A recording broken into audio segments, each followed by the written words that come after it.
आत्मवंदन नृत्याताई, आत्मवंदन अनघाताई आणि सीमाताई इनामदार. तुमचं पण आमच्या आजच्या गुरु परमात्मा पदेशू या सदरामध्ये खूप खूप स्वागत आहे. तर थोडक्यात सीमाताईंचा परिचय करून देते. आपण आमच्याकडे 14 फेब्रुवारीला व्हॅलेंटाईन्स डेला 2025 साली येऊन गेला होता आणि त्या दिवशी आपण जीवनातील 4 स्तरांवरचा दासबोध या विषयावरती आपले मौलिक विचार आमच्या पुढे सादर केले होते. तर सीमाताई या पुणे विद्यापीठाच्या पदवीधर आहेत. त्यांनी 1992 मध्ये डॉक्टर श्रीकृष्ण देशमुख यांचे शिवथरगड येथील प्रवचन ऐकले आणि त्यांचा अध्यात्माचा प्रवास सुरू झाला. त्यांचा उपनिषदे, पंचदशी, दासबोध, आत्माराम, मनाचे श्लोक, ज्ञानेश्वरी यासारख्या अनेक संत ग्रंथांचा अभ्यास आहे. त्या गीता, दासबोध यांचे ऑनलाईन वर्ग पण घेतात. त्यांनी नामसाधना, नामजप यज्ञ यांची 1 दिवसीय शिबिर आयोजित केले आहेत. त्यांच्या कार्याबद्दल त्यांचा ब्रह्मपुरी आणि 2023 मध्ये संत साहित्य संमेलनात गौरव करण्यात आला होता. तर अशा या अभ्यासू आणि जिज्ञासू सीमाताईंना मी विनंती करेल की त्यांनी आमच्या आजच्या गुरु परमात्मा परेशू या सदरामध्ये ओंकार स्वरूप श्री गुरु डॉक्टर काका यांच्या कार्यावर संवाद साधावा. सीमाताई, तुम्ही माईक हातात घ्यावा प्लीज, विनंती कर. जय जय रघुवीर समर्थ. गणेश शारदाश्चैव सद्गुरु सज्जनस्तथा. आराध्य दैवतं गुह्यं सर्वमे रघुनंदन. कृपा कटाक्षाचे किरणे मोह समुद्राचे आटणे. घडे जये त्या श्रीकृष्णे वंदू तया ते श्रीराम.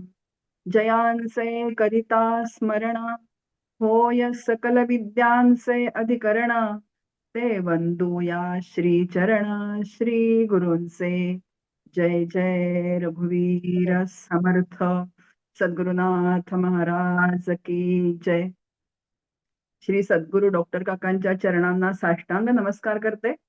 श्रद्धेय परमपूज्य मंदाताईंना मनपूर्वक वंदन करते आणि सर्व श्रोत्यांच्या हृदयस्थ आत्मारामाला वंदन करते.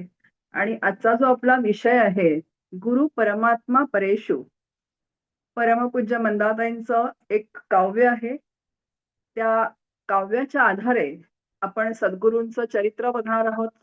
सद्गुरूंचं कार्य काय आहे. आता आपला जो मर्यादित वेळ आहे त्या मर्यादित वेळामध्ये आपण त्याचा विचार करणार आहोत. कारण असं चरित्राचं किंवा इतकं व्यापक त्यांचं चरित्र असतं आणि कार्य असतं की त्याचं वर्णन करता येत नाही, पण तरी थोडक्यात आपण मांडण्याचा प्रयत्न करणार आहोत. आपल्या भारत देशामध्ये वेदकाळापासून अगदी आजपर्यंत अनेक मोठमोठे आत्मज्ञानी पुरुष होऊन गेले. महाराष्ट्र तर आपल्याला माहितीये की सकल संतांची भूमी आहे. सर्वसामान्यांचा उद्धार करण्यासाठी आलेले संत सद्गुरू हे भूतलावरचे देव आहेत. प्रत्यक्ष भगवंत म्हणतात की संत माझी रूपडी, आत्मज्ञाने चोखडी. संत ही माझी रूप आहेत. प्रत्यक्ष संतांच्या रूपाने जो आहे तो भगवंत आपल्यामध्ये वावरतोय. आता एक विचार करूयात की ईश्वराचं कार्य जे आहे ते कार्य कोणतं आहे हो. आपल्याला माहितीये की ईश्वर ही सृष्टीची निर्मिती करतो, त्याची स्थिती सांभाळतो आणि त्या सृष्टीचा एका ठराविक वेळेला लय करतो. म्हणजे एकच ईश्वर सृष्टी निर्मितीसाठी ब्रह्मदेव होतो, तोच ईश्वर विष्णू होतो आणि तोच ईश्वर महादेव होतो. आता उपनिषद म्हणतं की जेव्हा ही सृष्टी निर्माण करतो ईश्वर, तेव्हा तो सृष्टी निर्माण करून त्याच्यामध्ये प्रवेश करतो. बघा, आपण आपल्या विषयाकडे येणार आहे, पण थोडी प्रस्तावना करूया. ती सृष्टी निर्माण केल्यानंतर त्याच्यात ते प्रवेश करतो, त्याला अनुप्रवेशाची श्रुती असं म्हटलेलं आहे. की त्याने आकाश निर्माण केलं, तो आकाशात शिरला. त्यांनी पाणी निर्माण केलं, तो पाण्यात शिरला. त्यांनी वायू निर्माण केला, तो वायूमध्ये शिरला. म्हणजे अशा संपूर्ण सृष्टीमध्ये म्हणजे जड आणि चेतन त्याच्यामध्ये तो प्रविष्ट झालेला आहे. 84 लक्ष योनी निर्माण केल्या. आता आपल्या अंतःकरणामध्ये पण ईश्वर आहे की नाही? आहे. भगवद्गीता म्हणते ईश्वर सर्वभूतानां हृदयेषु तिष्ठती. पण आता असं आहे की आपल्या अंतःकरणामध्ये ईश्वर असून सुद्धा आपल्याला त्याला ओळखता येत नाही. आता ईश्वराचं स्वरूप काय आहे तर आनंद स्वरूप आहे. तो अखंड तृप्त जो परमात्मा आहे त्याचं स्वरूप मात्र आपल्याला जाणता येत नाही. कारण जीव हा मुळातच अविद्येमुळे जन्माला आलेला असल्यामुळे, वासनेमुळे जन्माला आलेला असल्यामुळे त्याच्यावर त्या अंतःकरणावरती जी काजळी झालेली आहे अनंत जन्मांच्या वासनांची, अनंत जन्मांचे जे काही संस्कार आहेत त्या संस्कारांची, त्यामुळे त्या काजळीच्या आतमध्ये बघा, एक उदाहरण आपण जर लक्षात येईल आपल्या, की कंदिलाची काच जर काळी असेल, ज्याला काजळी पकडलेली असेल, तर आतली ज्योत तेवत असून सुद्धा बाहेर प्रकाश त्याचा पडत नाही. अगदी त्याच पद्धतीने अनंत जन्मांचा संस्कार या अंतःकरणावरती असल्यामुळे आतमध्ये नित्य प्राप्त आनंदरूप परमात्मा जो आहे तो अखंड आहे, पण त्याचा आनंद आपल्याला अनुभवाला येत नाही. म्हणजेच त्या परमात्म्याला आपण ओळखू शकत नाही. आता शास्त्र, संत, सद्गुरू सांगतात की हे जीवा, तो परमात्मा तुझ्यापेक्षा वेगळा नाहीये. तूच कोण आहेस तर? तूच परमात्मा स्वरूप आहे. तुझ्या आज अनुभवात नाहीये. पण तो जर अनुभवात आला तुझ्या, कुणाच्या कृपेने येतो तो अनुभवामध्ये? सद्गुरूंच्या कृपेने तो अनुभवामध्ये येतो. आता बघा, आपण जी सुरुवात केली आहे की ईश्वरी सृष्टी निर्माण करतो, सृष्टी निर्माण करून त्याच्यामध्ये प्रवेश करतो आणि प्रशासन, म्हणजे सगळ्या सृष्टीचं प्रशासन जे आहे तो प्रशासन करतो. जसं सूर्याने कधी उगवावं, सूर्याने कधी मावळावं, समुद्राने आपली मर्यादा ओलांडू नये, म्हणजे पंचमहाभूत जी आहे ती ईश्वराच्या सत्तेमध्ये कार्यरत असतात. त्या ईश्वराच्या मर्यादा म्हणजे आज्ञा उल्लंघन करत नाहीत. म्हणजे ईश्वर उत्पत्ती करतो, प्रवेश करतो, ते प्रशासन सांभाळतो, पण प्रबोधन मात्र करत नाही. खूप महत्वाचा मुद्दा आहे. बघा, प्रबोधन जे आहे, आता आपण कितीही विष्णू सहस्रनामाचे पाठ जरी केले, किती रामरक्षा आपण म्हटली, ती एक उपासना आहे. पण त्या उपासनेचं फळ जे आहे ते चित्तशुद्धी होतं. पण त्या उपासनेचा परिणाम म्हणून प्रत्यक्ष चतुर्भुज विष्णू माझ्या समोर येऊन उभा राहत नाही. मग आता हे प्रबोधन जे आहे, आता कोण करतं हो? तर ईश्वर प्रत्यक्ष सद्गुरूंच्या रूपामध्ये येतो आणि तो प्रबोधन करतो. म्हणजे सर्वसामान्यांच्या जीवाचा उद्धार करण्यासाठी प्रत्यक्ष ईश्वर जो आहे, तो सद्गुरू आणि संतांच्या रूपामध्ये येतो आणि सर्वसामान्यांना प्रबोधन करतो. म्हणून 4 कृपा सांगितल्यात शास्त्रांनी. एक ईशकृपा, दुसरी गुरुकृपा, तिसरी शास्त्रकृपा आणि चौथी आत्मकृपा. ईशकृपा म्हणजे ईश्वराच्या आज्ञा पाळणं, ज्याच्या सृष्टीमध्ये आपण राहतो आहोत, त्याच्या आज्ञांचं पालन करणं आणि त्याची उपासना करणं. त्याच्या आज्ञांचं पालन केलं, निष्काम कर्म केलं की चित्ताची शुद्धी होते आणि त्याची उपासना केली की चित्ताची शांती होते आणि ईशकृपा होते आणि ईशकृपेने गुरुकृपा होते. गुरुकृपेने शास्त्रकृपा होते, शास्त्र समजायला लागतं आणि शास्त्रकृपेने आत्मकृपा होते. असा एक क्रम आपल्याला सांगितलाय शास्त्रकारांनी. आता सद्गुरूंचा अनुग्रह घेतला जातो. त्यांच्या दर्शनाला आपण जातो. कधी जातो? जेव्हा आपल्याला वेळ मिळेल, जेव्हा आपल्याला वाटतं अंतःकरणामध्ये की सद्गुरूंचं दर्शन घ्यावं. गुरुपौर्णिमेला तर जातोच जातो, कारण गुरुपौर्णिमा ही सद्गुरूंचीच असते. मग गुरुपौर्णिमेला गेल्यानंतर सद्गुरूंना आपण काय देतो? एक शाल असते, श्रीफळ असतं, गुरुदक्षिणा आहे. आपण हे सगळं सद्गुरूंच्या चरणी समर्पित करतो. पण आता त्यांना हे हवं आहे का हो? त्यांना काय हवं आहे तर? त्यांना लौकिकातल्या वस्तू नकोयत. त्यांना अलौकिक, ज्यांना जीवभाव हवाय आपल्यातला, आणि आपण ते सोडून मात्र सद्गुरूंना सगळं देतो. पण ठीक आहे, सुरुवातीच्या ही काय असते तर आपली जी वाटचाल असते, म्हणजे सद्गुरूंची उपासना करण्याची किंवा त्यांच्या प्रती कृतज्ञता भाव जो आपल्या अंतःकरणात निर्माण होत असतो, हेही आवश्यकच असतं. पण श्रुती वर्णन करते की सद्गुरू कसे असतात? ब्रह्मविद ब्रह्मैव भवती. ते देहासह काय असतात तर ते परब्रह्म स्वरूपच असतात. आपण बघितलं की ईश्वराचं उत्पत्ती, स्थिती, नंतर तो प्रवेश, प्रशासन, नंतर प्रबोधन करण्यासाठी सद्गुरू होतो आणि पुढे लय करण्याचं काम आहे ते ईश्वराचंच आहे परत. ते लय करण्याचं काम सद्गुरू करत नाहीत. पण आता आपण जेव्हा सद्गुरूंची प्रार्थना करतो, गुरुर् ब्रह्मा, गुरुर् विष्णू, गुरुर्दैव महेश्वरः. बघा, गुरु हे ब्रह्म आहेत, ते विष्णू आहेत आणि ते महेश्वर आहेत. मग आता हे कसं काय? तर ज्याप्रमाणे आई-वडील जन्माला घालतात आपल्याला, आपण या लौकिक जीवनामध्ये प्रवेश करतो. अगदी त्याप्रमाणे जेव्हा आपण साधक दशेमध्ये म्हणजे श्री गुरूंचा जेव्हा अनुग्रह घेतो आणि श्री गुरु आपल्याला स्वीकारतात, तेव्हा साधक रूपाने ते आपल्याला नवीन जन्म देतात. साधक म्हणून मी निर्माण होते, म्हणजे साधक म्हणून मला नवीन जन्म मिळतो. नंतर गुरुर् ब्रह्मा, गुरुर् विष्णू, माझी संपूर्ण साधना सद्गुरू सांभाळतात. आता जे साधना करत असतील त्यांच्या हे लक्षात येईल की सद्गुरू कसे सांभाळतात. आणि जेव्हा साधना एका टप्प्यावरती येते, अंतःकरणाची शुद्धी होते, तेव्हा त्या जीवदशेचा शिवदशेमध्ये लय करतात. म्हणून गुरु कसे आहेत तर महेश सुद्धा आहेत. म्हणून गुरुर् ब्रह्मा, गुरुर् विष्णू, गुरुर्देव महेश्वरः अशी सद्गुरूंची प्रार्थना केली जाते. बघा आता हे सद्गुरू जे आहेत ते आपल्याच सारखे जन्माला येतात. पण त्यांनी प्रयत्नपूर्वक शास्त्र विचारांनी, संत विचारांनी आपल्या जीवनाची घडी बसवलेली असते. आणि या महापुरुषांनी आपलं जे शुद्ध मन आहे, ते अतिशय प्रयत्नांनी ईश्वर चरणी लीन केलेलं असतं. अनेक जन्मांचा शुद्ध पुण्याईचा परिणाम म्हणून तो महात्मा एखाद्या घरामध्ये जन्माला येतो. म्हणून सद्गुरूंच्या, संतांच्या चरित्राचं गुणगान करावं. त्यांनी जे विचार दिलेले आहेत, जे नाम दिलेलं आहे, ते अगदी मनापासून घ्यावं. ते फलद्रूप होतं साधकाच्या अंतःकरणामध्ये. कारण त्यांनी त्याची प्रत्यक्ष अनुभूती घेतलेली असते. प्रत्यक्ष त्या पद्धतीचं त्यांचं काय असतं तर जीवन असतं.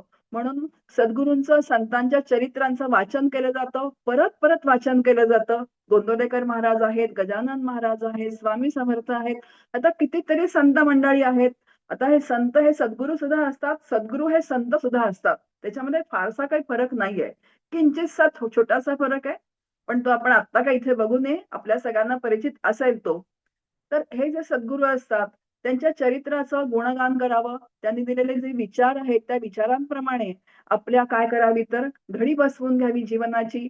आणि अशी आपण जेव्हा साधना करतो, तेव्हा त्यांना जे मिळालेलं आहे, ते आपल्याला मिळाल्याशिवाय राहत नाही. त्यांना काय मिळालेलं आहे? ज्याला ब्रह्मानंद म्हणतात, ज्याला आत्मानंद म्हणतात, ज्याला काय म्हणू आपण निरपेक्ष आनंद म्हणतात. असा आनंद त्यांना तो मिळालेला असतो आणि तो आनंद साधकाला नक्कीच मिळाल्याशिवाय राहत नाही. आणि म्हणून सद्गुरूंचं जे आहे ते चरित्र त्यांचे सारखे सतत आत्मचर्चा करत जावी असं शास्त्र सांगतं. बघा माझे श्रीगुरु डॉक्टर श्रीकृष्ण दत्तात्रय देशमुख, उपाख्य डॉक्टर काका. त्यांना सगळे डॉक्टर काका म्हणतात. कारण ते व्यवसायाने डॉक्टर असल्यामुळे त्यांना सर्वजण डॉक्टर काका म्हणून संबोधतात. त्यांचा जन्म जो आहे तो रायगड जिल्ह्यामध्ये तालुका माणगाव तळे या गावी झाला म्हणजे कोकणात. जन्मतारीख आहे 11 जुलै 1934. तिथी ज्येष्ठ अमावस्या. काय झालं एक भगिनी ज्या आहेत त्या काकांकडे आल्या. जरा चिंतित होत्या. काकांना म्हणाल्या, की "अहो माझा नातू जो आहे ना, तो अमावस्येला जन्माला आला." खरं म्हणजे अमावस्या तिथे वाईट असते ना? काका म्हणाले. शांतपणे काकांनी ऐकून घेतलं आणि थोड्या वेळाने म्हणाले, "तुमच्या समोर हा देह बसलाय ना, तो अमावस्येलाच जन्मलेला आहे." म्हणजे साधकाच्या मनातले हे जे सगळ्यात चुकीच्या समजुती ज्या असतात ना, आता मुक्ती म्हणजे काय हो? जन्म-मरणातनं मुक्ती हा तर आहेच. पण या छोट्या-छोट्या समजुती ज्या आहेत, ज्याच्यामध्ये आपण अडकलेलो आहोत, त्याच्यातून सुद्धा मुक्ती मिळणं खूप आवश्यक असतं. आणि अशा छोट्या-छोट्या समजुती ज्या आहेत, त्या सद्गुरू आपल्या काय करतात तर दूर करतात. बघा 11 जुलै 1934 आज डॉक्टर काकांचं वय 92 आहे. देहाने थकलेले आहेत.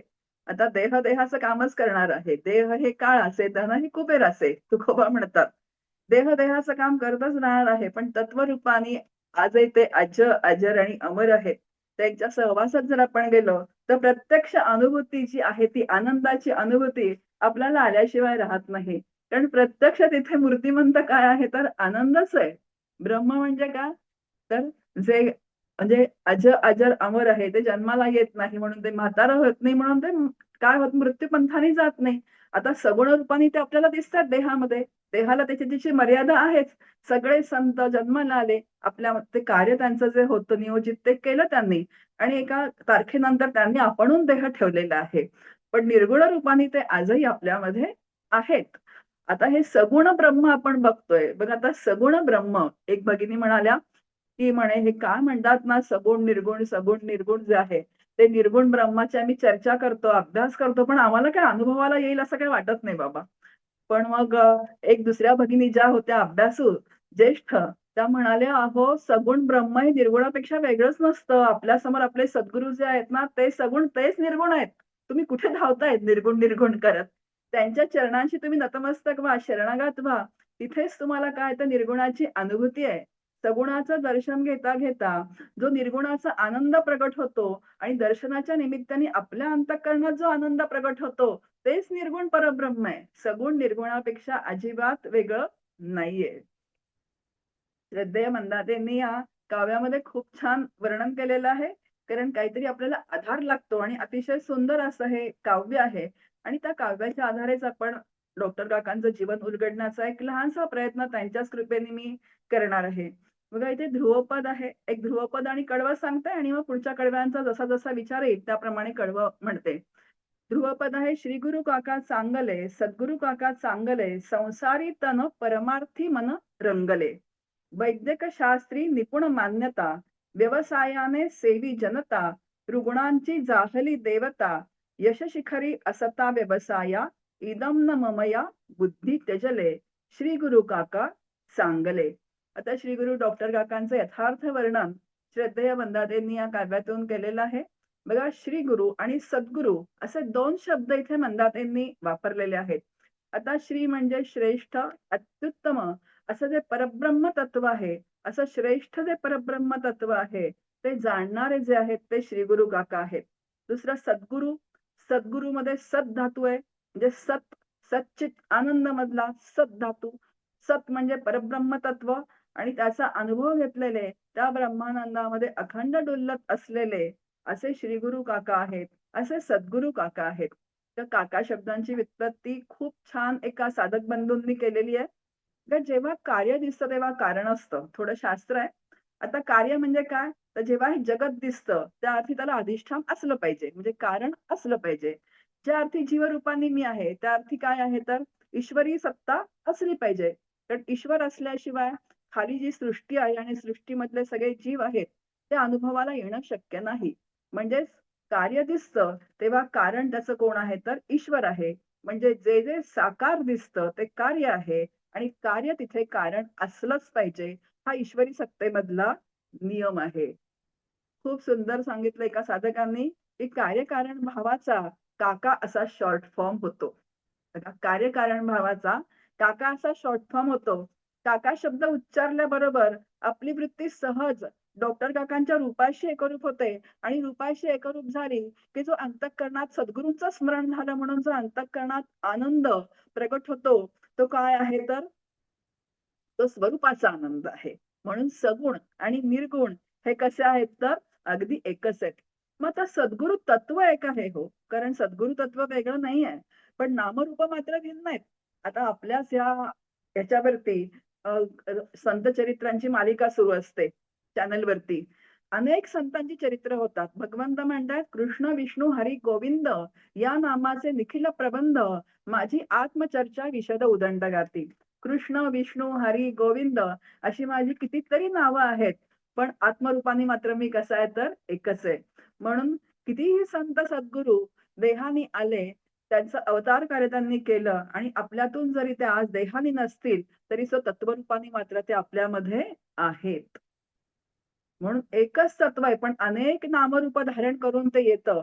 समर्थ म्हणतात साधू दिसती वेगळ आले, परी स्वरूपी ते एकची मिळाले. आणि म्हणून अशा संतांची सद्गुरूंची काय करत जावी तर त्यांच्या चरित्राची चर्चा, कार्याची चर्चा, आत्मचर्चा जी आहे ती आत्मचर्चा करत जावी. बघा, आपल्या स्वरूप लक्षणात असूनही म्हणजे ब्रह्मस्वरूपात असूनही देह ही उपाधी अंगीकारून ते कार्यकारण भावात प्रगट झालेले आहेत. एक छोट्या व्याख्या स्वरूपात आहे. बघा, कार्यकारण भावात दिसणारे पण कार्यकारण भावाच्या अतीत असणारे आणि कार्यकारण भावात फसलेल्या जीवाला कार्यकारण भावाच्या अतीत नेणारे असे जे त्यांना काका म्हणतात. आणि ज्ञानेश्वर महाराज त्यांना आप्त म्हणतात, त्यांना वडील म्हणतात. म्हणून श्री गुरु काका चांगले, सद्गुरु काका चांगले एका चरणाचा एवढा अर्थ आहे. संसारी तन परमार्थी मन रंगले. आता संत सद्गुरू त्यांनाही संसार असतो. एकनाथ महाराजांनी पण संसार केला, पण देहानी ते संसार करत असतात आणि मनाने मात्र काय असतात तर ते परमार्थ हा त्यांचा स्थायी भाव झालेला असतो.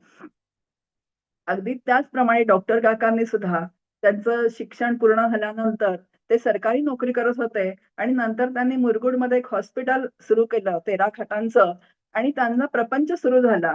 त्याच्या प्रपंचामध्ये त्यांना 2 कन्यारत्न प्राप्त झाली. पण आपली प्रॅक्टिस म्हणजे आपला सगळी प्रॅक्टिस सांभाळत असताना सुद्धा 2 मुलींची त्यांनी योग्य वयामध्ये लग्न करून दिली. म्हणजे प्रपंच करत असताना सुद्धा परमार्थामध्ये मन ठेवून सुद्धा त्यांनी प्रपंच कधीही सोडला नाही. हा विषय आपण पुढे बघणार आहोत. पण परमार्थामध्ये प्रपंच आणि प्रपंचात परमार्थ कसा करतात, हे एक छान उदाहरण नेहमी डॉक्टर काका सांगतात, की म्हणे काकूंना खूप सिनेमाची आवड होती. आणि सिनेमाची आवड मग काकू म्हणायच्या, की आज आपण सिनेमाला जाऊया." आणि काका म्हणायचे, की "मला फारसं जायचं नसायचं सिनेमाला. पण आता प्रपंच मांडलाय, प्रपंच मांडल्यानंतर घरातले जे लोक आहेत, त्यांचं सुद्धा काय केलं पाहिजे, तर त्यांच्या मनासारखं सुद्धा वागलं पाहिजे." मग काका-काकूंना एक अट घालायचे. ते म्हणायचे, की "एसी थिएटर असेल तरच मी येईन." मग त्या म्हणायच्या, "हो, एसी थिएटर आहे." मग ते झालं की दुसरं म्हणायचे, "मग ते जवळ आहे का घराच्या? खूप लांब असेल तर मी येणार नाही." मग त्या म्हणायच्या, "नाही, जवळ पण आहे." मग अशा सगळ्या अटीतच बसलं म्हटल्यानंतर काकांना नाईलाज व्हायचं आणि म्हणायचे, "ठीक आहे, आता चला आपण सिनेमाला जाऊयात." आणि आनंदाने अतिशय काकूंबरोबर काका सिनेमाला जायचे आणि काका स्वतः काका डॉक्टर काकांनी हा सांगितलेला प्रसंग आहे. ते म्हणाले, "सिनेमा थिएटरमध्ये सिनेमाच्या पडद्यासमोर आम्ही बसलो, की आता तिचा हिरो जो आहे तो पडद्यावर असायचा. तिचं माझ्याकडे अजिबात लक्ष नसायचं. आता सिनेमा सुरू झाला, की तिचं लक्ष सगळं त्या पडद्यावरती असायचं आणि मी शेजारी बसलोय, की नाही याचं भान तिला पण राहायचं नाही. आणि याचा आम्ही बरोबर काय घ्यायचो तर फायदा घ्यायचो आणि मी डोळे मिटून माझं नामस्मरण सुरू व्हायचं. बघा सिनेमा थिएटरमध्ये आणि 3 तास अतिशय रामकृष्ण हरी लयबद्ध माझ्या अंतःकरणामध्ये सुरू राहायचं. पण म्हणे एक होतं, की मध्येच मी डोळे उघडायचो आणि 2-4 प्रसंग जे आहेत ते बघून घ्यायचो सिनेमामधले. कारण म्हणे पद्धत अशी आहे, की घरी गेल्यानंतर सिनेमाची चर्चा करायची असते. आणि जर मी काहीच बघितलं नाही आणि मी चर्चा केली नाही, तर ही मला म्हणाल, की तुम्ही झोपला होतात, नाही तर दुसरं काहीतरी करत होतात. आणि परत वादाला कारण म्हणून मी 2-4 प्रसंग लक्षात ठेवायचो आणि घरी गेलो, की तिच्याशी चर्चा करायचो. म्हणजे ती पण समाधानी आणि मी पण समाधानी. म्हणजे प्रपंचात राहून परमार्थ करण्याची कला जर मला अवगत करता आली, तर प्रपंच करून परमार्थ करता येतो. परमार्थाला आम्हाला सवड मिळत नाही, अशी सबब अजिबात आपल्याला सांगता येत नाही. तर आपल्या सद्गुरूंनी पण आहे, प्रपंच करूनच हा काय केलेला आहे, तर परमार्थ केलेला आहे. तो नुसता आंबट चेहऱ्याने नाही, तर तो अतिशय आनंदाने केलेला आहे. सगळ्यांना बरोबर घेऊन गेलेला आहे. खूप प्रसंग आहेत. पण मी आज आपले थोडेसे काहीतरी 1-2 प्रसंग जे आहेत ते इथे सांगण्यासाठी म्हणून घेतलेले आहेत. बघा लग्नाचा आपल्याला चिवडा मिळतो. तो लग्न कार्याला आपण गेल्यानंतर, की तो चिवडा काकांच्या टेबलवर ठेवलेला होता. तर काका म्हणाले, "काहीतरी आपल्याला खायला काढतो चिवडा." म्हटलं, "ठीक आहे." मी लगेच डिशमध्ये द्यायला लागले. तर मला म्हणाले, "तसा निर्गुण चिवडा नको." म्हणाले. तो ना लग्नात जो चिवडा मिळतो तो निर्गुण असतो. त्याला तिखट ना नुसतं मीठ नसतं, ना त्याला खोबरं असतं, नुसता म्हणतो कोरडा-कोरडा असतो. तू असं कर, त्याला काय कर त्याच्यात शेंगदाणे घाल, त्याच्यात खोबरं घाल, त्याला तिखट, मीठ, हळद सगळं परत आणि त्याला सगुण चिवडा कर. मला सगुणाचं प्रेम शेवटी म्हणे असतंच की नाही सगळ्यांना. म्हणजे सगुण आणि निर्गुण इतकं सहजरित्या डॉक्टर काकांनी समजावून सांगितलं. म्हणजे हा जो परमार्थ आहे, तो हसत-खेळत करावा. आंबट किंवा लांबट-चिंबट चेहऱ्यांनी करू नये. परमार्थिक माणसांचे चेहरे बघितले, की हे पारमार्थिक आहेत. हे लगेच ओळखूया बा इतका सुद्धा परमार्थाबद्दल काय हो, मग घरातले लोकं काय म्हणतात, "हा पारमार्थिक आहे, याच्या नादी नको लागायला. हा काय आपल्यातला नाहीये." आणि आपल्यातलं नाही म्हटलं की काय होतं, ना धड मी पारमार्थिक पण राहत, ना प्रापंचिक पण राहत. मग असं वाटतं की बाबा आता काय मधल्यामध्ये फसले. त्यापेक्षा अशा कला ज्या आहेत, अशा संतांकडून, सद्गुरूंकडून शिकून घेतल्या, की आपला सुद्धा परमार्थ जो आहे तो प्रपंच करताना अतिशय व्यवस्थित होतो. मुळात डॉक्टर काकांना निसर्गाची खूप आवड. डोंगर दिसला की भराभर चढायला लागणार. समुद्र दिसला की पोहणार. समुद्रात पोहण्याची तर खूपच आवड होती. मालगुणला जेव्हा काका जायचे, तेव्हा समुद्रामध्ये मनसोक्त ते पोहत होते आणि निसर्गात रमण्याचा आणि फिरण्याचा मूळचा स्वभाव प्रॅक्टिस करत असताना आपल्या कुटुंबियांना गाडीत ते शेगडी सगळं खाण्याचं सामान घ्यायचं. जिथे निसर्गरम्य ठिकाण दिसेल तिथे बसायचं आणि तिथे स्वयंपाक करून खायचा आणि आनंद लुटायचा, असा त्यांचा स्वभाव. डॉक्टर काका मला एकदा म्हणाले, की म्हणे माझी बरीचशी काव्य आहेत. डॉक्टर काकांचे 2 काव्यसंग्रह प्रसिद्ध आहेत. एक पावा आणि जीवन सुंदर आहे. आणि अतिशय सुंदर पारमार्थिक कविता लिहिलेल्या आहेत. आणि काका म्हणाले, की माझी सगळी जी काव्य आहेत ती शिवथरघळीत धबधब्याचा आनंद घेताना झालेली आहेत. म्हणजे इतका तो शिवथरघळ आणि तो धबधबा जो आहे, ती सगळी काव्य मला तिथे स्फुरलेली आहेत. तर इथे म्हटलंय वैद्यकीय शास्त्री निपुण मान्यता, व्यवसायाने सेवी जनता, रुग्णांची जाहली देवता, यश शिखरी असता व्यवसाया, इदम न ममया बुद्धी त्यजिले. आता वैद्यकशास्त्री निपुण मान्यता, उत्कृष्ट पती, उत्कृष्ट पिता, नंतर उत्कृष्ट डॉक्टर म्हणून अचूक निदान, स्पष्ट निर्णय, खात्रीशीर उपचार, तात्काळ चिकित्सा, किफायतशीर फी, कुणी दिली तर आनंद, नाहीतर कृष्णार्पण वस्तू. म्हणून सुरुवातीला मी जी मांडणी केली की अतिशय काय आहे तर निष्कामता आणि शुद्ध पुण्य गाठीशी लागतं. आणि हे सगळं डॉक्टर काकांनी केलेलं आहे. बघा इथे थोडासा आपण पहिला त्यांचा पूर्व आयुष्य बघूया.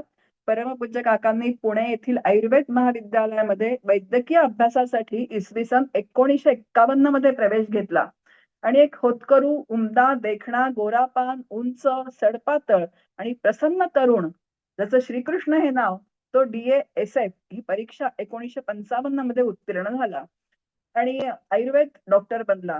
4 वर्षाच्या या अभ्यासक्रमामध्ये डॉक्टर काकांनी शस्त्रक्रिया, प्रसूती शास्त्राचा उत्तम अभ्यास केला आणि त्याबरोबर महाविद्यालयामध्ये डॉक्टर काकांना ब्रिज खेळण्याची आवड होती आणि बराच काळ त्यांनी ही आपली आवड जोपासली. आवडीने टेनिसही खेळत होते, काव्यरचना सुद्धा करत होते. स्वानुभवातून त्यांनी स्वतः सर्जरीचा सखोल अभ्यास केला आणि पुढे व्यवसायामध्ये ते निष्णात डॉक्टर म्हणजे सर्जन म्हणून त्यांनी लौकिक प्राप्त केला. प्रसूती विषयक शस्त्रक्रियेमध्ये त्यांचा हातखंडा होता.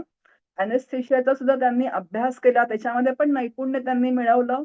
एक कुशल आणि धोरणी अनेस्थेटिस्ट म्हणून डॉक्टर काकांची वाखाणणी सगळा प्राध्यापक वर्ग त्यावेळेस करीत असे. आणि रुग्ण सेवा हीच ईश सेवा, हेच त्यांचं कार्य होतं. आपल्याला वाटेल की आज मुरगुड सारख्या ठिकाणी त्या 50 वर्षांपूर्वी त्यांनी जेव्हा प्रॅक्टिस केली तेव्हा त्या पंचक्रोशीमध्ये एकच डॉक्टर असायचा. खेड्यामध्ये डॉक्टर म्हणजे देव आणि कुठून कुठून लांबून लोक यायचे.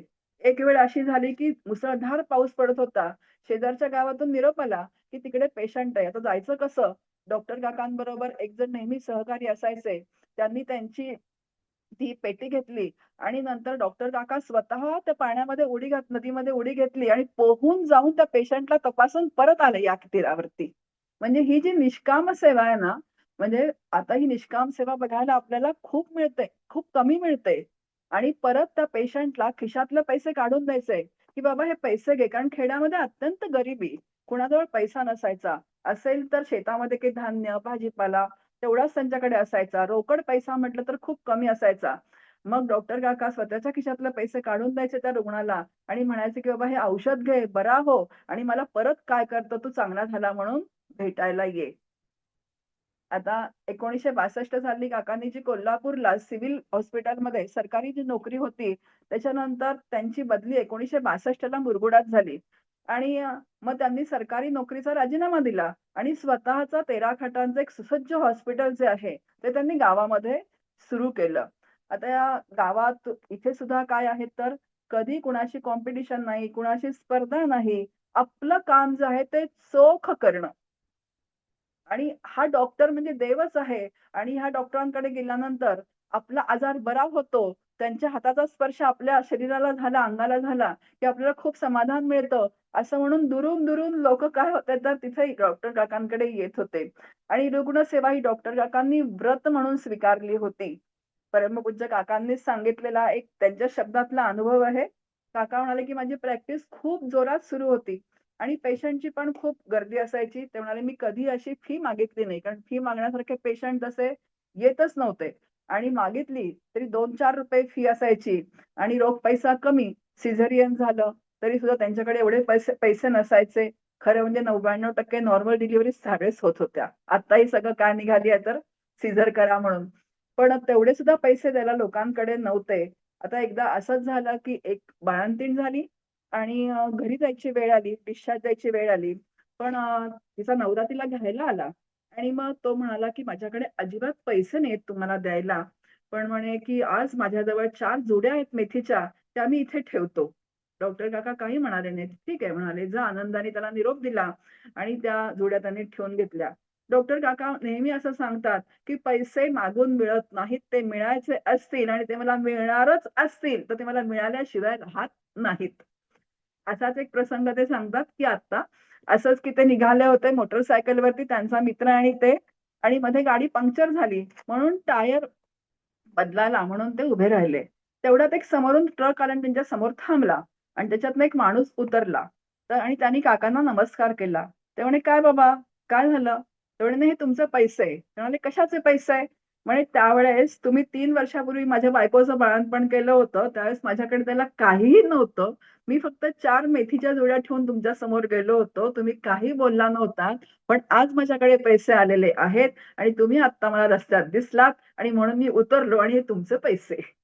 म्हणजे काकांनी सांगितलं, की जे आपल्याला आहे ना, ते मिळाल्याशिवाय कधीही राहत नाही. म्हणून उधारी वसुलीसाठी कधीही काकांनी कुणासोबत तगादा लावला नाही. उलट पेशंटचे काही पैसे राहिले असतील, तर कधीही त्याचा उल्लेख केला नाही. उलट कर्तव्यबुद्धीने आपली जी सेवा आहे, त्यांना ते देत असत. उलट जेव्हा परमार्थ मार्गाला काका लागले, तेव्हा ते सांगतात असं, की म्हणे, "मी आता आता उधारीच्या वह्या असतातच डॉक्टरांच्या, काय कोणाचे पैसे आहेत, कोणाचे पैसे आहेत." आणि पूर्ण मी प्रॅक्टिस बंद केली आणि काकांचं घर जर आपण मुरगुडला बघितलं तसं हायवेला आहे. म्हणजे मुरगुडमधनं शिरताना पहिलं घर आहे आणि मग पुढे गाव आहे. म्हणजे तिथनंच पुढे एसटी जाते किंवा लोकही तिथूनच दारावरून चालत जातात. काका म्हणाले, की मग ती व्यक्ती माझ्या घरासमोरून चालायला लागली, की मला असं वाटायचं माझे ₹10 चालले, माझे ₹50 चालले. कारण शेवटी माणूस आहे, काहीतरी मनामध्ये विचार येणारच. कारण म्हणजे प्रॅक्टिस बंद केली, पण हे काही डोक्यातनं जाईना. मग मी एक दिवस उठलो आणि सगळ्या ज्या उधारीच्या वह्या आहेत, त्या काय टाकल्या तर त्या फाडून टाकल्या, की आता ह्या आपण परमार्थ मार्गाला लागलोय ना, आता ह्याचा आणि आपला काहीही संबंध नाही. जे मला मिळायचं होतं ते मिळालेलं आहे. आता हे इदं न मम असं म्हणून काय केलं त्यांनी, तर ह्या भावनेने या सर्वस्वाचा त्यांनी त्याग केलेला आहे. म्हणून रुग्णांची जाहली देवता, यश शिखरी असता व्यवसाया. बघा, यशाच्या शिखरावरती होते. प्रॅक्टिस अतिशय जोरात सुरू होती. जेव्हा डॉक्टर काकांनी प्रॅक्टिस बंद केली, तेव्हा गावात बोर्ड लागले, की जनसेवा हीच ईशसेवा. तुम्ही प्रॅक्टिस सोडू नका. पण डॉक्टर काकांना आपलं ध्येय स्पष्ट होतं, की मला काय करायचं आहे आणि म्हणून त्यांनी आपली संपूर्ण प्रॅक्टिस कुलकर्णी नावाचे जे सहकारी होते त्यांना सुपूर्त केली आणि संपूर्ण वेळ हा परमार्थाला त्यांनी दिला. कारण त्यांचं एक मत होतं, की आपण करायचं तर पूर्ण त्याला न्याय दिला पाहिजे आणि म्हणून संपूर्ण वेळ त्यांनी परमार्थाला दिला. याही व्यतिरिक्त त्यांनी अनेक प्रबोधनाची कामं केली. आपल्याला माहितीये, की ओवाळलेलं लिंबू असतं, शनिवारी आपण पण ओलांडून जातो. काकांनी ते लिंबू आणलं, त्याचं सरबत केलं आणि स्वतः पिलं. म्हणजे लोकांच्या मनातली भीती त्यांनी काय केली तर घालवली. गावामध्ये विठ्ठल मंदिर बांधलं. त्याच्यातही त्यांनी पुढाकार घेतला. नंतर एका मुलाला डॉक्टर होईपर्यंत शिक्षण दिलं. म्हणजे ही सगळी जी कर्म, सत्कर्म ज्याला आपण म्हणतो, ही सत्कर्म जेव्हा होतात, ती निष्काम होतात, म्हणजे इतकं ते तत्व जे आहे, म्हणजे ते ईश्वराला सुद्धा प्रगट होण्यासाठी देह पण कसा लागतो तर त्या पद्धतीचाच लागतो. पुढे म्हटलंय, रहस्य वक्ता वेदांताचा, नैष्ठिक कर्मी अद्वैताचा, ज्ञान वारसा आचार्यांचा, सद्गुरु कृपया आत्मचिंतने, ईशेच्छेने जनास बोले, श्री गुरु काका चांगले. बघा, आता परमार्थ मार्गामध्ये जेव्हा आता आता खरं म्हणजे तसं म्हटलं तर डॉक्टर काका जेव्हा प्रॅक्टिसमध्ये होते, तेव्हापासूनच त्यांना परमार्थाची आवड होती. दिवसभर प्रॅक्टिस करायची आणि रात्री उपनिषदांचं लेखन करायचं. म्हणजे 12-12 वाजेपर्यंत पेशंट यायचे. बैलगाडीचा आवाज आला, की खेड्यामध्ये अशी काही डॉक्टरची वेळ नसायची, की ती समजायचं की कोणतरी पेशंट आलेला आहे. त्याला तपासायचं. झोपेची वेळ नाही. 1-2 तास झोप झाली, की पहाटे उठायचं, चहा घ्यायचा आणि लिखाणाला बसायचं. अशी दशोपनिषद काकांनी प्रॅक्टिसमध्ये असतानाच त्याच्यावरती भाष्य केलेलं आहे. नंतर ब्रह्मसूत्राचं भाष्य त्यांच्यावर चिदंबरम स्वामी आणि विश्वंभर महाराज कोडेलकर यांची पण कृपा झाली आणि त्यांच्या कृपेने त्यांनी ही ब्रह्मसूत्र आणि उपनिषद याच्यावरती भाष्य केलं आहे. म्हणजे प्रॅक्टिसमध्ये असतानाच.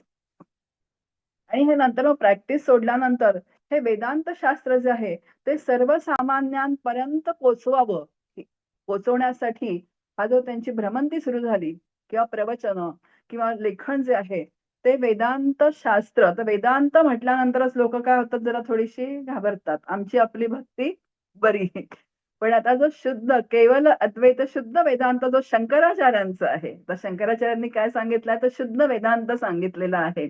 महाशुद्ध वेदांत म्हणजे आपलं मूळ तत्वज्ञान जे आहे, आचार्यांचं चरित्र जर आपण वाचलं तर आचार्यांनी यासाठी कितीतरी प्रयत्न केलेले आहेत आणि हा शुद्ध वेदांताचा पाया मजबूत करण्यासाठी वादविवाद करून त्याच्यामध्ये जिंकून पीठावरती आचार्य बसले आणि आपला हा अद्वैत वेदांत जो आहे तो अद्वैत वेदांताचा पाया मजबूत केलेला आहे. आणि तोच वेदांत आचार्यांचा जो आहे तो डॉक्टर काकांनी पुढे नेला. बघा, श्रीमद शंकराचार्य हा तर परमपूज्य डॉक्टर काकांचा प्राण आहे. त्यांना एक शंकराचार्य पुरस्कार सुद्धा मिळालेला. आणि आचार्यांचं तत्वज्ञान हेच त्यांच्या जीवनाचं अधिष्ठान. ब्रह्म सत्य जगन मिथ्या हे रडगाणं नसून हे वास्तव आहे. आणि हे वास्तव आनंदाने स्वीकारा आणि आनंदाने जीवन जगा. आणि यासाठीच डॉक्टर काकांनी एवढा प्रचार आणि प्रसार जो आहे तो या अद्वैत वेदांताचा केला. आणि अतिशय सोप्या भाषेमध्ये काकांनी तो वेदांत आणला. काका गमतीने म्हणायचे की सगळेजण वेदांत साक्षर झाले पाहिजेत. आचार्यांचाच वेदांत म्हणजे शंकराचार्यांचं तत्वज्ञान आपल्या संपूर्ण संतांनी फॉलो केलेलं आहे. निवृत्ती, ज्ञानदेव, तुकाराम महाराज, समर्थ, एकनाथ महाराज हा केवळ अद्वैत वेदांत संतांनी आचार्यांचा आपल्या ग्रंथांमधून मांडला. मग तो वेदांत आपल्याला समजायला पाहिजे की नाही. संतांच्या ग्रंथांचा जेव्हा आपण अभ्यास करतो म्हणजे परिपूर्ण अभ्यास, बघा कसं असतं. एक सांगते की आपण अथर्व शीर्ष म्हणतो. अथर्व शीर्षामध्ये आपण काय म्हणतो, त्वम गणपतीला काय म्हणतो, तूच करता आहेस, तूच धरता आहेस आणि तूच हरता आहेस. आता त्वमेव केवलम करतासी. करतासी म्हटलं की छान वाटतो, तो सगळं माझं करतो, मला जन्माला त्याने घातलेलं आहे, छानपैकी माझा प्रपंच सुरू आहे आणि जीवनातली ही घडी अशीच राहू दे. गणपतीला अजून नमस्कार करतो आपण, देवा माझं काही बिघडू देऊ नकोस, तू माझं धारण कर, धरतासी म्हणजे असंच हे छान ठेव, ही घडी जी आहे ती विस्कटू देऊ नकोस. पण हरतासी म्हणताना काय होतं, हरतासी म्हटलं की असं वाटतं बापरे आता आपलं हरण पण करणारा तोच आहे का. म्हणजे हा विचार म्हणतो आपण, पण जेव्हा आपण विचार करायला लागतो ना तेव्हा करतासी गणपती परवडतो, धरतासी आपल्याला आवडतो, पण हरतासी म्हटलं की आपले शब्द खाली घशातला काय होतात ते आवाज बाहेर पडतच नाही. मग आता असं अर्धवट गणपती जर मला आवडत असेल तर मी गणपतीचा भक्त आहे का. जर मी गणपतीचा भक्त मी मला म्हणवून घेत असेल तर मला करतासी पण पसंत पाहिजे, धरतासी पण पसंत पाहिजे आणि हरतासी सुद्धा पसंत पाहिजे. तर त्या परिपूर्ण गणपतीची काय आहे तर ती उपासना होऊ शकते. म्हणून इथे डॉक्टर काका असं म्हणतात, माझा विषय काय चालला होता आता, हा, की ही जी भक्ती आहे म्हणजे वेदांत जो आहे, हा वेदांत जो आपण लोकांपर्यंत पोहोचवतोय तो कसा आहे तर ते महामृत्यूचं जे भय आहे, म्हणजे मृत्यूचं भय आणि त्या भयाच्या खाली ही सगळी भय आहे. या भयातून सुटका व्हायची असेल तर शुद्ध वेदांत जो आहे तो शुद्ध वेदांत समजावून घ्यायला पाहिजे. हा विषय होता आता की सगळ्या संतांनी जो आहे तर आपल्या संतांनी ग्रंथामध्ये भक्ती, ज्ञान आणि वैराग्य या 3 गोष्टी सांगितल्या आहेत. ते भक्ती आपल्याला आवडते, सहजच आपलं मन रमतं आणि बरोबर आहे पाहिजेच, काही प्रश्नच नाही. भक्ती आपल्याला भावते. नंतर त्याच्यामध्ये जी उपासना सांगितलेली असते ते आपल्याला भावतं. पण ज्ञान म्हटलं की आपण त्याच्या दूर राहतो. म्हणजे ज्ञानेश्वरीतलं ज्ञान पाहावे आपणासी आपण, ज्ञान काय आहे. नंतर परतोनी पाठीमोरे ठाके आपण आपण या ते देखे देखत केव ओळखे म्हणे ते तत्व मी, अशी माऊलींची ओवी आहे. ती समजून घेण्याकडे आपला फार कल नसतो. ते ज्ञान ना, त्या ज्ञानाचा आणि आपला काही संबंध नाही, ते राहू देत दूर जरा थोडस, मग बघू. म्हणजे भक्ती मार्गात मग कसं असतं ना की भक्ती मार्ग आणि ज्ञान मार्ग या दोन्ही मार्गांनी ते साध्य गाठायचं असतं. कारण आपल्या अंतःकरणात एवढी भक्ती नसते की अष्टसात्विक भाव जागरूक होतील आणि आपण गळा डोळ्यातून आपले अश्रू बाहेर पडतील आणि आपण शरणागत होऊ. इतकी भक्ती आपल्या अंतःकरणात असते का हो? नसते. खूप कमी वेळा एखाद्या वेळेस अशी गोष्ट होऊन जाते. आणि ज्ञान मार्ग आहे तो थोडा कोरडा मार्ग आहे, वेदांत शास्त्र ज्याला म्हणतो. म्हणून भक्ती आणि ज्ञान या दोनही मार्गांनी साधकांनी ते ब्रह्म मी असा अनुभव घ्यायचा असतो आणि त्याची साधना करायची असते. मग भक्ती मार्ग जर आपण समजावून घेत असू, आता भक्तीमध्ये सुद्धा ज्ञान आहे. आता भक्तीमध्ये सुद्धा ज्ञान कसं आहे, आता भोळी भक्ती पसंत नाहीये, संतांना पण नाही आणि सद्गुरूंना पण नाही. तर भक्ती करणारा माझ्यात कोण आहे, मी कोणाची भक्ती करते, त्या भगवंताचं स्वरूप काय आहे, या सगळ्या गोष्टी समजावून घ्याव्या लागतात. आणि ह्याला ज्ञान लागतच, म्हणजे भक्ती सुद्धा समजून उमजून करावी लागते. आणि या भक्तीमध्ये सुद्धा वेदांत असतोच. मग आता बाकीचे म्हणतात, अहो आमची आपली नामस्मरण बरं, पण नामस्मरण नामात सुद्धा कोणाचं मी नाम घेते, त्या नामाचं नामी कोण आहे, त्याचं स्वरूप काय आहे, हे समजून जी भक्ती होते त्या भक्तीला काहीतरी उंची आणि दर्जा काय असतो तर तो एक वेगळाच असतो. म्हणून प्रत्येकामध्ये वेदांत हा येतोच. मग मला ग्रंथाचा काही भाग पसंत आहे संतांच्या आणि काही भागाकडे मी दुर्लक्षच करते, अजिबातच बघत नाही, असं होईल का. मुख्य वेदांतच सांगायचा आहे सगळ्या संतांना. तुम्ही ज्ञानेश्वरी घ्या. आता मग ज्ञानेश्वरीचा अभ्यासक किंवा दासबोधाचे अभ्यासक म्हणतात. आता दासबोधाचे अभ्यासक म्हणतात, अहो समर्थ किती छान आहेत ना, की सगळी मूर्ख लक्षणं सांगितलेली आहेत, उत्तम लक्षणं सांगितलेली आहेत, अजून नवविधा भक्ती सांगितली आहे. पण अशा ज्ञानपर ओव्या आल्या, की मग त्या निसटून जातात. कारण त्यांच्याकडे त्यांना लक्षच द्यायचं नसतं. कारण त्या झेपतच नाहीत, त्या परवडतच नाहीत. अगदी सगळ्या ग्रंथांच्या बाबतीत हेच आहे. पण मुख्य जे ज्ञान आहे ते समजावून घेतल्याशिवाय, ज्ञानाशिवाय अंतःकरण शांत होत नाही, की नक्की मला काय करायचं आहे. हे ज्ञान जे आहे म्हणजे तत्वज्ञान जे आहे, वेदांत तत्वज्ञान ज्ञान जे आहे. बघा समर्थ आणि समर्थांची शिष्यमंडळी बसली होती, तर तिथे अद्वैत चर्चा सुरू होती. तर ते शिष्यमंडळी म्हणायला लागली, की अद्वैत चर्चा कंटाळवाणी, सांडूनी वदा कोदंड पाणी. आम्हाला ही अद्वैत चर्चा खूप कंटाळवाणी वाटते. ब्रह्म काय, माया काय, अमुक काय, आता नको वाटायला लागलंय. पण समर्थ म्हणतात, की अद्वैत चर्चा जव हे कळेना तव रामनामी मन हे वळेना. जोपर्यंत अद्वैत चर्चा कळत नाही तोपर्यंत वेदांत वेद्य एक राम कसे आहेत हे कळणं शक्य नाही. आणि तो बाहेर कुठे नसून तो माझ्या अंतःकरणातच आहे हे समजलं तर हे ज्ञान आहे. आणि म्हणून मी संतांची भक्त आहे, मी ज्ञानदेवांची भक्त आहे, मी समर्थांची भक्त आहे, पण मला त्यांचा हा भाग पसंत नाही, तर असं म्हणून चालत नाही. आणि हे वेदांत तत्वज्ञान जे आहे ते अतिशय सोपं करून काकांनी जनसामान्यांमध्ये रुजवलेलं आहे. म्हणून काकांचं जे महात्म्य डॉक्टर काकांचं, डॉक्टर काका एकदा गडावरती वर्ग होता, सज्जनगडावरती. आणि काय झालं की सज्जनगडावरती अमृतानुभव नावाचा ग्रंथ सुरू होता. खरं तर मी पण पहिल्याच वर्षी गेले होते. माझ्या त्या डोक्यावरून सगळं चाललं होतं. मला काहीच कळत नव्हतं की काय चाललंय समोर प्रवचनांमध्ये. कारण एवढं श्रवण करण्याची आपल्याला सवय नसते वेदांत तत्वज्ञान जे असतं ते. आणि नेहमीचे जे श्रवण करणारे होते ते आनंद घेत होते त्याचा. आता बरेच वर्षानुवर्षे येणारे असतात श्रोते. आणि पुण्यामध्ये दंगल सुरू झाली. आणि दंगल सुरू झाली. आता वर्गाचा खरं एकच दिवस राहिला होता. दुसऱ्या दिवशी समारोप होता. आता वर्गाचं दुसरं प्रवचन जे व्हायचं ते 4 वाजता संपायचं. गेले 32 वर्ष डॉक्टर काका सज्जनगडावरती वर्ग घेत होते सातत्याने. खूप ग्रंथांचं तिथे भगवद्गीता असेल, उपनिषद असतील, ब्रह्मसूत्र असतील, नंतर दासबोध असेल, असे जवळ-जवळ 32 वर्षामध्ये एवढे ग्रंथ तिथे अभ्यासून काकांचे झाले. म्हणजे सगळ्यांचे झाले होते.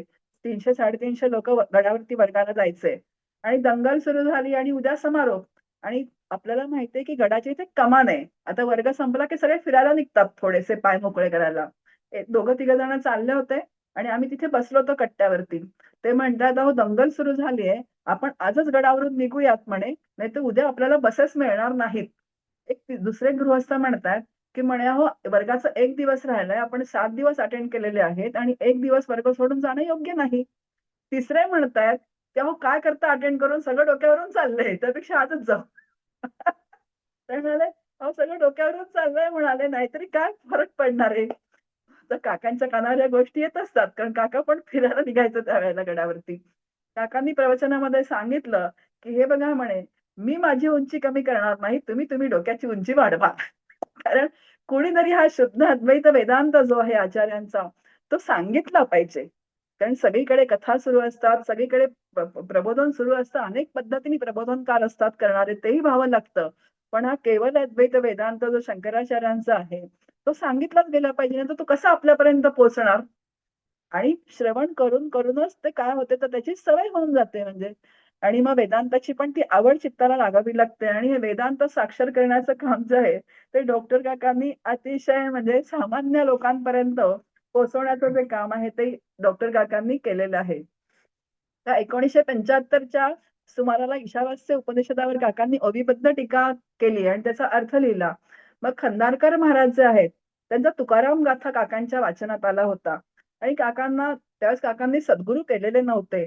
आणि मग त्यांना असं वाटलं, की हे जे आहेत ना, म्हणजे जेव्हा त्या सद्गुरूंचं त्यांच्यामध्ये ते प्रस्तावना वाचनात आली, तेव्हा त्यांना कुठेतरी क्लिक झालं, की ह्यांच्याकडे आपण जावं. आणि म्हणून एक सटाले गुरुजी म्हणून काकांबरोबर नेहमी राहायचे. ते दोघं जण पंढरपूरला गेले. तिथे खंदारकर महाराजांची भेट घेतली आणि प्रत्यक्ष भेटीमध्ये म्हणजे एकाच भेटीमध्ये खंदारकर महाराजांनी आपला संपूर्ण संप्रदाय काकांच्या सुपूर्द केला. म्हणजे माळ असेल, वारकरी संप्रदायाची बुक्का असेल, एकादशी असेल, ते व्रत असेल, हे संपूर्ण व्रत. आणि महाराज म्हणाले, की "तू वारी घेतोस का?" आणि काकांनी लगेच होकार दिला.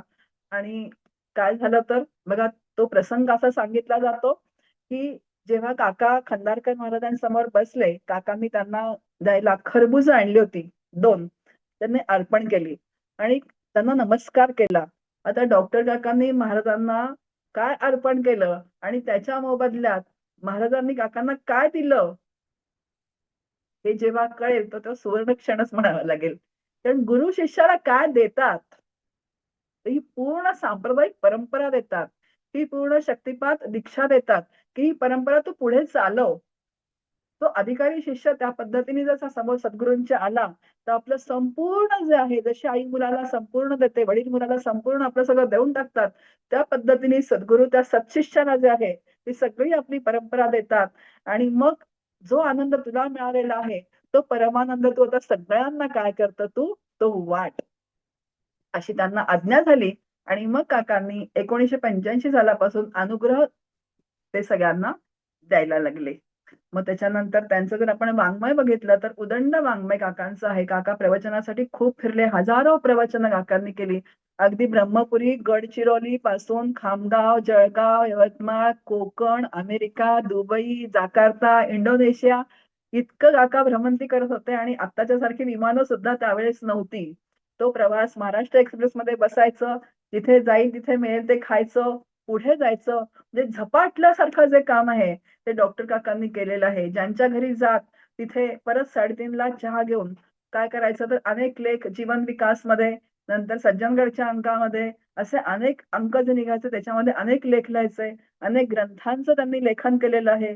जवळ-जवळ 60 ते 70 ग्रंथ काकांचे प्रकाशित आहेत. हजारो प्रवचनं आहेत.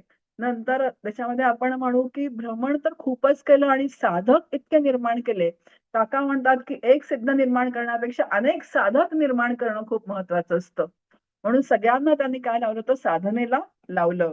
पुढे म्हणत की रहस्य वक्ता वेदांताचा, नैष्ठिक प्रेमी अद्वैताचा, ज्ञानवारसा आचार्यांचा, सद्गुरु कृपया आत्मचिंतने, ईशेच्छेने जनास बोले, श्री गुरु काका चांगले. जन उद्बोधने आणि प्रवचने, नामस्मरणे, ग्रंथ लेखने, विवरत जाई मुक्ती साधने, आत्मनिग्रही अनाग्रही नित, कधी न विषयी मन गुंतविले. आता जन उद्बोधन म्हणजे आता गुरुपदी बसला, सद्गुरुपदी आरूढ झाल्यानंतर अनेक शिष्यांच्या समस्या, अधिकार पैसा करू उपदेश, सतत शिष्यांना सद्गुरूंची काय लागते तर आवश्यकता पडतेच. त्यामुळे सतत शिष्यांचा ओघ, नंतर इतर लोकांचा ओघ, त्यांना म्हणजे अविरत त्यांनी काम केलेलं आहे. विवरत जाई मुक्ती साधने, म्हणजे आता कसं असतं, जसं मी आता म्हटलं त्याप्रमाणे की सिद्ध एखादा होतो, पण साधकांना पण पुढे पुढे नेण्याचं काम जे आहे ते सद्गुरू करत राहतात. छोट्या छोट्या समस्यांमधून त्यांना सोडवण्याचं काम जे आहे ते कोण करतात, तर सद्गुरू सातत्याने करत असतात. बघा आता खूप छान काका कलियुगामध्ये कालानुरूप अर्थ सांगतात संध्येचा. ते म्हणतात त्रिकाल संध्येचा सुलभ अर्थ काकांनी सांगितलेला आहे. ते म्हणतात जेव्हा सिनेमाची गाणी म्हणून केलं जातं ती अंघोळ आणि रामरक्षा म्हणून केलं जाते स्नान. तुम्हाला वेळ मिळत नाही ना, मग अंघोळ करता करता काय करा, तर काहीतरी स्तोत्र म्हणा एखादं. म्हणजे त्या अंघोळीला स्नानाचा दर्जा घेऊन जातो.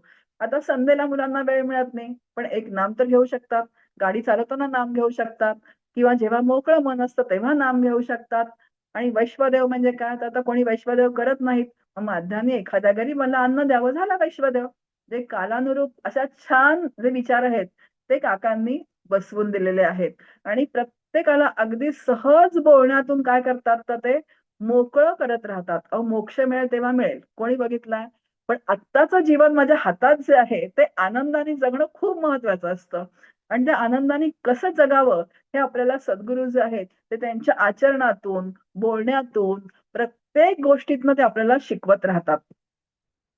एक डॉक्टर काकांचं कॅलेंडर आहे. त्याच्यावरती काकांची 31 वचनं आहेत. तर सुरुवातीला ते कॅलेंडर आल्यानंतर मी जे काही श्रवण केलं होतं, तर त्या श्रवणातनं माझ्या हातून लेखणीतनं ते कागदावरती सगळे ते विचार उतरले. बघा 31 दिवसांचे 31 पेजेस तयार झाले. आणि मी गडावरती वर्ग होता काकांचा, तेव्हा मी गडावर काकांना दाखवलं. म्हटलं, "काका हे तुम्ही बघाल का?" मला काका म्हणाले, "तू लिहिलंयस का?" म्हटलं, "हो, मी लिहिलंय." म्हणाले, "वाह!" म्हणाले, "राहू देत माझ्याजवळ. मी 2 दिवसांनी बघतो आणि देतो तुला." मग आता माझ्या मनामध्ये सारखं त्यांनी बघितलं का, बघितलं का? कारण 7 दिवसांचा वर्ग होता. रोज आम्ही नमस्कार करायला जायचो. पण मी बोलत काहीच नव्हते. मग 2 दिवस गेल्यानंतर मला डॉक्टर काका म्हणाले, की म्हणे, "बस इथे." तर मी बसले.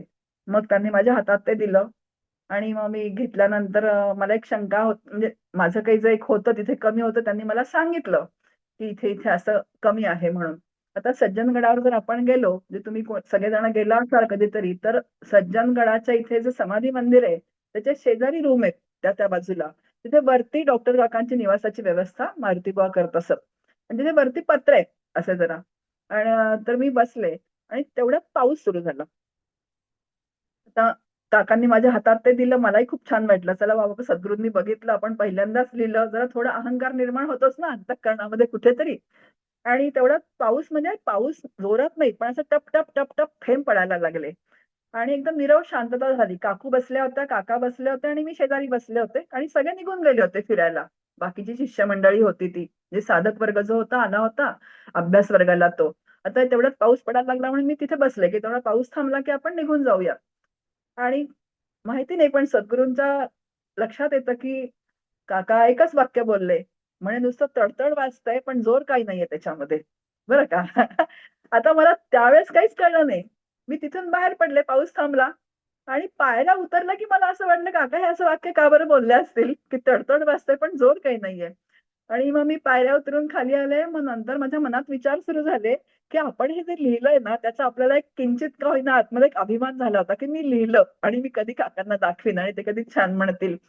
पण लिहिलं नुसतं, ते शब्द पेपरवरती, कागदावरती उतरले. पण त्या लिहिण्याप्रमाणे जेव्हा आचरण होईल तेव्हाच ते रुजेल, असं त्यांच्या म्हणण्याचा अर्थ होता. की तडतड वाजतंय पण जोर काही नाहीये, म्हणजे रुजलेलं नाहीये. नुसतं ते शब्दांनी काय आहे तर उतरलेलं आहे. म्हणून सद्गुरू जे बोलतात ते एक शब्द सुद्धा व्यर्थ बोलत नाहीत. खूप महत्वाचं असतं. ते व्यर्थ बोलत नाही. ते जे व्यर्थ, जे पण त्याच्यातला उपदेश जो आहे, तो मात्र काय आहे तर आपल्याला तो लक्षात आला पाहिजे. असं खूप छान काका नेहमी सांगतात, की नामाचा उपयोग जो आहे तो खोडरबासारखा करा. बघा, खोडरबर असतं. चुकीचा विचार मनात आला, की लगेच रामकृष्ण हरीच्या खोडरबराने तो खोडून टाका. सहज. त्याला फार काही करू नका. नामाचं इतकं सामर्थ्य आहे, की चुकीचा मनात विचार खंत करू नका. खंत, साधकाच्या अंतःकरणात खंत निर्माण झाली, की त्याचं साधन थांबून जाते. की मी असं का केलं? असंच का झालं? मग आता दुरुस्त करायला काय करू? काय नाही, रामकृष्ण हरी नामाचं खोडरबर घ्या. तो विचार खोडून टाका आणि पुढे चला. तरच तुम्ही पुढे-पुढे जात राहाल. नाहीतर तुम्ही तिथेच थांबाल. बघा, एक 3 वाक्य काकांनी आहेत, त्यांनी दवाखान्यामध्ये लावून ठेवली होती. तुम्हाला दिसत असेल तर माझ्या मागे पण ती फ्रेम आहे. कोण आहेस? तू कोण आहेस? काय करत आहेस? आणि लक्षात आहे ना? आता ही 3 वाक्य जी आहेत ती कायमस्वरूपी मार्गदर्शन करणारी आहेत. त्याआधी मी डॉक्टर होतो तेव्हा तू कोण आहेस? डॉक्टर आहेस ना? कोणी पेशंट माझ्या समोर आला, तर तू त्याला योग्य ती ट्रीटमेंट देतोयस ना? लक्षात आहे ना काय करतोयस ते? म्हणजे ती वाक्य समोर असली, की काका म्हणायचे आपण कसं असतो तर जागरूक राहतो. आता साधक म्हणून मी जे आहे, आता कोण आहेस तू? मी साधक आहे. तुला काय करायला पाहिजे? साधना करायला पाहिजे. काय चाललंय? काय चाललंय तुझं उपद्व्याप? उगाच वायफळ बडबड चालली आहे. प्रपंचातले उपद्व्याप, की ज्याच्यामध्ये व्यर्थ वेळ माझा जातो. मग ते समोर काका ती वाक्य लावून ठेवायचंय. तू कोण आहेस? काय करीत आहेस? लक्षात आहे ना? आता ह्याच्यामध्ये एवढा व्यापक अर्थ आहे, की सतत आपल्या डोळ्यासमोर जर हे असेल, ही वाक्य असतील, तर ते छोटीशी वाक्य सुद्धा कितीतरी आपल्याला अर्थ सांगून जातात आणि आपली साधना दुरुस्त करतात. म्हणून विवरत जाई मुक्ती साधने, आत्मनिग्रही अनाग्रही मित, कधी न विषयी मना गुंतविले. आत्मनिग्रही म्हणजे आत्मस्वरूपाची जी सगळी लक्षणं आहेत, ती सद्गुरूंच्या ठिकाणी ती असतात. अत्यंत स्थिर, शांत चित्त, अक्रोधी, निश्चळ, सर्वांमध्ये राहून सुद्धा अत्यंत अलिप्त. गावामध्ये लोक सांगतात, की आजपर्यंतच्या काळामध्ये आम्ही त्यांना कधीही क्रोध आलेला बघितलेला नाहीये. किंवा कधी काकांचा आवाज यत्किंचित सुद्धा चढत नाही. हे आम्ही स्वतः, मी आज 15 वर्ष सतत सहवासामध्ये आहे. पण कधी काकांचा शब्द सुद्धा वरती, म्हणजे ते सांगायचं त्यांच्या आवाजामध्ये एक वेगळं, जर तुम्हाला उपदेश करायचा असेल, तर एक वेगळी तिची उंची येते. पण रागवणं किंवा चिडणं किंवा असं त्याच्यामध्ये अजिबात येत नाही. म्हणजे अखंड जे पराशांत परब्रह्म आहे, त्या परब्रह्म स्थिती ही अंगी बांधलेली आहे. म्हणूनच तर नाथ महाराज वर्णन करतात ना, जे श्रुती स्मृतींचे अर्थ आपण होणे मूर्त, अनुष्ठोनी जगात देत वडील जे. श्रुती स्मृतींचे अर्थ स्वतः जगतात आणि ते जगाला देतात. असं सहज बोलणे, सहज चालणे, अविचल मानस शांती भूषणे, जीवनमुक्ता हीच लक्षणे, दैवी संपत्तीचा स्वामी ब्रह्मानंदी सतत डोले, श्री गुरु काका चांगले. डॉक्टर काका सांगतात की कर्त्या जीवानी करविता ईश्वराची उपासना करून कर्तृत्व ईश्वराला देऊन टाकावं आणि ब्रह्माप्रमाणे आपण अलिप्त राहावं. आपण काय करतो, कर्तृत्व आपल्याकडे घेतो आणि आपण इतकं लिप्त होतो की आपण त्याने लिप्त झाल्यामुळे सुखी दुःखी होतो. मग करता जो करायचंय कोणाला, जीवालाच करायचंय. करविता कोण आहे, ईश्वर आहे. मग त्याच्याकडे कर्तृत्व देऊन टाकलं की आपण मोकळे होऊन जातो. आणि जीवनाचं प्रमुख सूत्र आहे आणि हे प्रमुख सूत्र डॉक्टर काकांनी स्वतःच्या जीवनामध्ये उतरवलं. कुठलीही अभिव्यक्ती नाहीये. एवढी शिवगड सारखी वास्तू उभी राहिली, त्याच्यामध्ये वर्ग चालतात, एवढी शिष्यमंडळी अनेक देशांमध्ये आहे, पण काका अतिशय अलिप्त आहेत. अजूनही डॉक्टर काकांना पीए नाही. अजूनही डॉक्टर काका स्वतः फोन घेतात. इतकी सहजावस्था तिथे आहे की चालतं बोलतं सगुण ब्रह्म आम्ही अनुभवतो, असाच त्यांच्या सानिध्यामध्ये आम्हाला अनुभव येतो. अहो, शांतीला पण असं वाटतं की कुठे मला राहायला जागा मिळेल, तर ती शांती पण त्या ब्रह्मज्ञानाचा देह शोधते, त्याच्या अंतःकरणात राहते. कारण तिला असं घरच सापडत नाही. कारण सगळे अशांतच. ती शांती राहील कुठे? म्हणून त्या जीवनमुक्ताच्या अंतःकरणामध्ये म्हणजे जीवनमुक्ताच्या देहामध्ये ती राहते.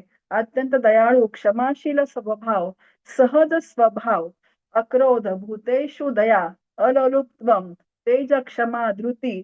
16व्या अध्यायामध्ये भगवंतांनी जी दैवी संपत्ती सांगितलेली आहे, ती दैवी संपत्तीचा स्वामी मंदाताई म्हणतात. असे स्वामी आहेत त्याचे ते.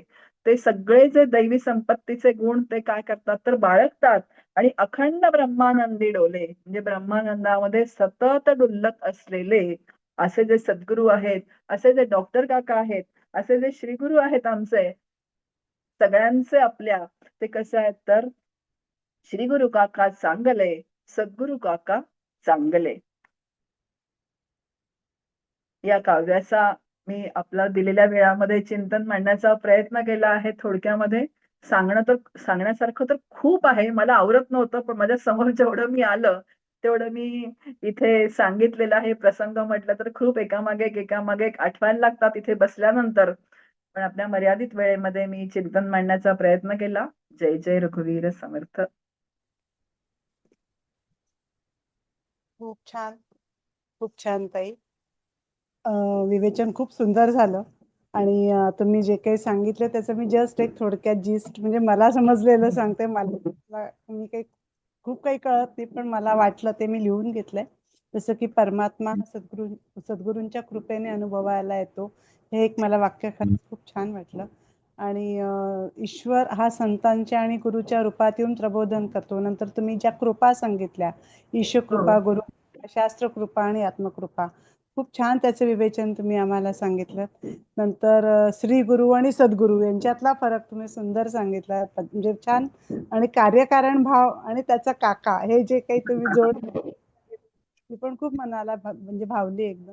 आणि चिवड्याचं उदाहरण, त्याच्यातून सगुण आणि निर्गुण या दोन्ही गोष्टी खूप पटकन क्लिअर झाल्या. नाहीतर सगुण आणि निर्गुण कळायला तसं कठीण आहे, पण चिवड्याचं उदाहरण आता कायम लक्षात राहील.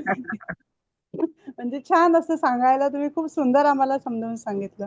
आणि ते तुम्ही जे एक सांगितलं की डोक्याची उंची वाढवा, म्हणजे ते जे काकांनी सांगितलं खरं आहे. आपण फार शिवाय काही समजायचं नाही. खूप छान सांगितलं तुम्ही आम्हाला. आणि सगळ्यात शेवटी जे काकांचं तुम्ही सांगितलं की कोण आहेस, काय करत आहेस आणि लक्षात आहे ना, हे खरंच लक्षात ठेवण्याचं वाक्य आहे. आणि अगदी शेवटी तुम्ही जे सांगितलं की कर्त्याने कर्तृत्व करून करवित्याला द्यायचं आणि आपण ब्रह्म होऊन राहायचं, खरंच खरंच हे लक्षात ठेवण्याच्या गोष्टी आहे. तुमचं विवेचन खूप उत्तम झालं. सांगण्याची शैली खूप सुंदर सुंदर होती. आपण आलात, ताईंच्या शब्दांना मान देऊन मी सगळ्यांच्या वतीने आणि आराधना ध्यान समूहाच्या वतीने तुमचे आभार मानते. छान वाटलं तुम्हाला ऐकायला, असं संवाद झाला सुसंवाद. छान. हो. नमस्कार. नमस्कार ताई, रामकृष्ण हरी. खूप छान, खरंच रामकृष्ण. वाटलं जसं प्राचीताईंनी सगळा थोडक्यात आढावा घेतला. आणि परमपूज्य काकांचं दर्शन, आशीर्वाद मिळाले होते, त्याच्यामुळे त्यांचं घर ते सगळं डोळ्यासमोर तरळत होतं. खूप आठवणी आल्यात आणि आपण खरंच खूप छान बोललात.